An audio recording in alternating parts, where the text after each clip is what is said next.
how the game really was. I mean, we did, but I have a lot better detail. Very similar to when I first talked about Rind. Great rhythm game. Moving on from there, Nindies. There was a little Nindies showcase today. Nindies is Nintendo indie games.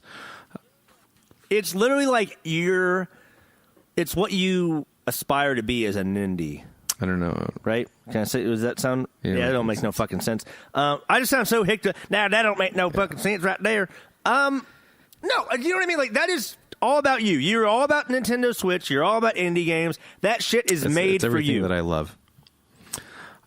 Yeah, and it's everything that is spies about We're not going to talk about all the games that were on the Nindies showcase. I pulled out a select few that I thought looked very nice. Sounds like you pulled these out of your ass, because that's what they look like. Also, a classic is getting a sequel just announced the other day. Streets of Rage 4 was just announced. Streets of Rage 4! I think the last one came out like 93, 94. I know, wow. Streets of Rage 3. So we're going to touch on that. Moving on from there, we have some topics that standalone. One is going to be Xbox All Access and what it's all about. It's all about the Benjamins. Especially for the Xbox All Access. More about Nintendo getting some different apps to add to your Switch coming in the fall. We're going to save that for the segment. Ryan has all the deets for that. Then some fun little details about a little game we like to call a Spider-Man. Spider-Man! They're getting some DLC along with Dragon Ball Fighter Z getting some DLC. Some cool stuff. How many times are you going to say DLC? Well, I mean, we're talking about that DLC, baby. I'm going to give you the DL on the DLC.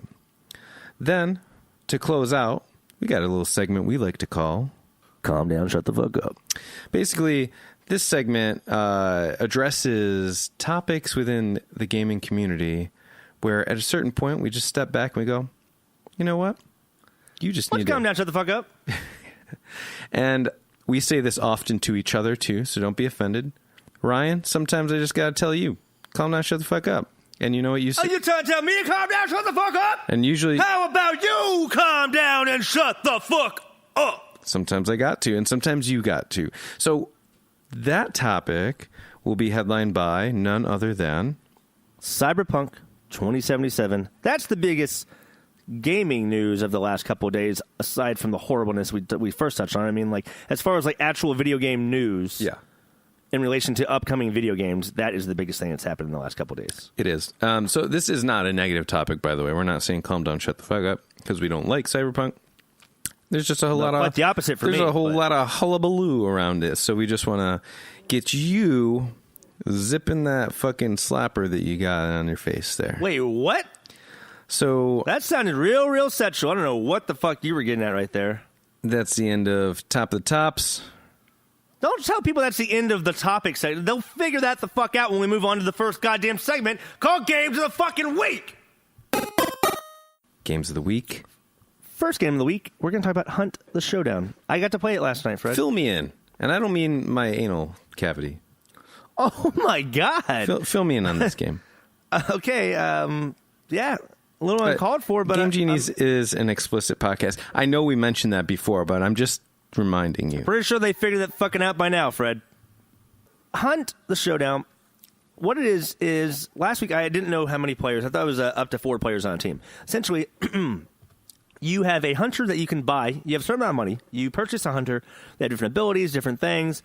When that hunter dies, they're fucking dead. So there's that. Yeah. Can you explain that a little more? I didn't quite. Okay, you buy a hunter. You purchase the hunter. That's the first thing you need to do in the game. That's the first thing you do, Fred. You buy a hunter. So you have this hunter. That's the character that you play as? The character you fucking play as? Let me finish! Just let me finish! You play as these hunters. You play as them. Okay. And... you have to purchase them, and you purchase them, which is fine. But if they die in game, if you die in the game, that hunter's he's gone. You have to go buy another one for the next game. Where do you get money from? You play the fucking game. But what if you run out of money and you keep dying? Okay, no. I'm getting to that, Fred. I'm sorry. Ass fucking hole. Not yours though. So You can, if you have $0, you get a shitty hunter for $0, and that's fine. And then you can build your money back up. What the fuck? Is that Alexa? No. I think it means it's football season. Why in the middle? Why right now? My phone's ringing. That's what happened. I'm an idiot and didn't put on silencer. Listen to the whole thing. Okay. So, amateur hour, this show is, right? It is. God. And so you start with your hunter. You can upgrade him. You can add different abilities like, grenades, or not really grenades, but like flashbangs and stuff like that. So you have whatever you have. You have your setup. Then you start a hunt. What the hunt is you have different contracts you can do, and it's these monsters that you're trying to hunt them. So what you also need to know is whenever you get onto a map, there are 4 other teams of hunters. You can play this solo or with one other person. I suggest not playing it solo because I did that and it was fucking scary and hard. You start on a part of the map. You have an ability with your E key, and this ability allows you to have this like dark vision, or I forget what the fuck they called it. But what you're trying to do is you're trying to find the monster, get the bounty while avoiding other players, and then get to the exit of the map. That's how you win the fucking game. So you're competing with NPCs along with other like real PvP players. So you have an ability which points out different clues in areas, and you have to go to those areas, discover these clues, and then then you can hit the map again, and it shrinks in part of the map where the monster's not at. So that's how you kind of, God damn it, what's the word I'm looking for? That's where you decide and figure out where the monster is that you're hunting. That's where you decide, is because the map is shrinking. It gets less and less space, so you have to actually search for this monster. Battle Royale? No, they took elements of that, but here's another thing I wasn't too aware of. This world is populated with other NPCs that are creepy as fuck monsters trying to kill you if they even hear you. Damn. So you have to sneak around them, do all this stuff, be the first to find the monster, and so once you kill the monster, you have to banish it back to hell. During that time, every player can look up in the sky, and there's this giant fucking like banishment light, and that shows where you're at. So everyone wants to go there to obviously kill you and grab the bounty, and then once you grab the bounty after it's banished to hell, you have to get to the exit. While you have the bounty trying to get to the exit, they also see on the map where you're at, so they can try to cut you off and shit. Jesus. Yeah, it's fucking... if I win one of these matches, it'll be amazing. Yeah. So that sounds pretty epic. Yeah, it is. So I didn't go into as much detail last week because I didn't know about it. That is the game, and it sounds fucking awesome, and it is fucking awesome. And it's made by Crytek, so can't go wrong. Graphics are great. It's hard as fuck. All right. That actually, that explanation of it made me want to buy it. Oh, really? Because at first you wouldn't even let me get past what the fucking hunters were. Well, because I felt like it could have been a little bit better. That's fine. You kept the whole fucking thing in there, so it works. It's $29.99 early access right now. Yeah. So. God, you sound like Barney more and more every fucking week. The reviews are mostly positive right now. There are 15,000 reviews. I think that's good. This has been out since February. So this has actually been out in early access for a while. It probably came to light more recently because, of course, they're further along in development. Well, and it's going to be on Xbox. Yeah, and they wanted to announce that it was coming to Xbox. That part, not so worried about, but the PC is where it's at. I think PC is going to be where that's at. Like, yeah. I think the community is going to be better on PC. That's why I was just like, well, I might as well. If I can play it now, and I feel like that's the better one to play it on, then I'm just going to do that. Sure. And then I'm going to go over to your house, smack in a little booty, and then call you Sally. Woo. Sally Fields. Nice. Woo. Woo. Are we ready to move on to the Nindies showcase? Go on to your Nindies, Fred, because you gave me such praise on how I described that. I appreciate that. Mm-hmm. I'm going to let you just do your Nindies thing. All right. I'm not going to talk too much shit. So I had pulled out maybe like 12 different games from the Nindies showcase I originally wanted to talk about, but I dwindled it down to 3. So we're going to talk about those 3 right now. The reason I even mentioned that is because you should go and look at the rest of these. Check out the showcase if you haven't seen it. Maybe you should go fuck yourself. Maybe I should. So I'm going to start with no. I'm going to start with a game that that is a little less. All right, shut the fuck I'm going to start with a game that's a little bit less. Oh man, I ran out of breath. Oh shit. Yeah. Okay. So I'm going to start with Untitled Goose Game. So I know you hadn't heard about this one. Fucking game. No, this game is so fucking dumb. But at first I'm watching the trailer and I'm going, of course Fred Williams thinks this game is fucking great. Yeah. And then I watched it more and I actually laughed my ass off because once the goose takes off with the dude's head, it just fucking starts running. I thought it was hilarious. So fucking just dumb as shit game. Yeah. I think this is like a better version of that Goat Simulator that came out years ago. No, this is a way lesser version than Goat. So Goat Simulator was more physics based. Yeah. Of the engine, and this game is not that. Well, this is. I think in some ways it is physics based, but yeah, I know what you're saying. But yeah, this is more of just like a silly game where you run around as like an annoying asshole of a goose. And the fucking goose is a huge dickhead. You see the fucking goose just pop the fuck up. Yeah, and people like, are constantly chasing you with brooms and trying to catch you, and you're ruining their shit, and yeah. So if, he quacked, scared the guy. The guy dropped his hat, and he just grabbed his fucking hat and just took it into the pool. Yeah. So I don't know if this is a game where you're like solving puzzles or you literally just have to like annoy everybody. But either way, it looks funny. I think you solve puzzles by annoying the shit out of people. Yeah. And then he just runs off. He just quacks the fuck off like an asshole. Fuck this goose. Yeah.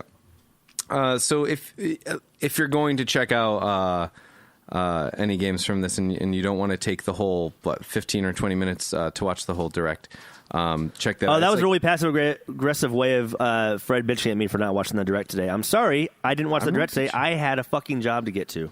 It's fine. So aside from that, there's another game that really stuck out to me because it's very similar to one of my favorite games and one game that I really wish that Nintendo would announce, and that is Mario Maker. It's an awesome game. Yeah, this looks like Mario. This is like a co-op Mario Maker. It's nothing special, but it looks cool. It's not as simple as just saying it's like co-op. It's a Mario co-op, Maker. couch co-op Mario Maker. Right. That part is RPG. true. It is like a couch co-op Mario Maker. But the style itself is its own. You play as like this little robot dude. But the levels that you can make are really cool. There's no limits here because there's nothing, when Nintendo made Mario Maker, they had to abide by all of what they'd already done with Mario. And this is a brand new game, not based on an existing franchise. So everything in this game is just what they thought up. And yes, there's a whole lot of influence from Mario in this and Mario Maker in this, but there are also a lot of unique and original ideas here. You can glide, you can pick up your frenemies and throw them. There's all sorts of things that are projectiles. It looks like you can really make some really cool bullet hell levels. There's like jetpacks, all sorts of stuff. So to me, this is super smart of them to make this game because a lot of people just like me are waiting for Mario Maker. And this, okay, I agree with that because it's kind of like that one game that we talked about that was like Pokemon Temtem. Yeah, Temtem. There was that other Pummel Party that's kind of like taking place of Mario Party in the meantime. So there are people who are, there's Brawl Out, just like Smash, it came out months ago. Like Nintendo's kind of taken their time on a lot of things, and that's allowing some indie companies to capitalize on that because people want those games. It's like F-Zero. They made that Fast Racing Neo. That came out. Falcon Punch, motherfucker! That Fast Racing Neo originally came out in the Wii U, and then they remade it for other consoles after that. It's a great game. It's just like F-Zero. So, again, it scratches that itch. Minus the Falcon Punch, motherfucker. But Minus the Falcon Punch. I don't know how I feel about this sparkling rosé. It's very sweet. It's not bad. I've never been a huge fan of sparkling wines in general. Well, you're a fucking piece of shit, and if I ever hear you say such a thing again, it's like, what? Are you not a millennial, Fred? Well, it's fine. Fucking drink some sparkling wine, you dickhead. Next month, well, it's more than a month away, but 2 months. When you come in October, you can have all the sparkling wine. I'm coming way before want. then, but when I come up to visit you in October, yes. What are you talking about? Continue. Moving on to Towerfall. This is the last one we're going to mention for the Nindies showcase. I want to mention Towerfall for a couple of reasons. One of those being, this game was originally made by the creator of Celeste.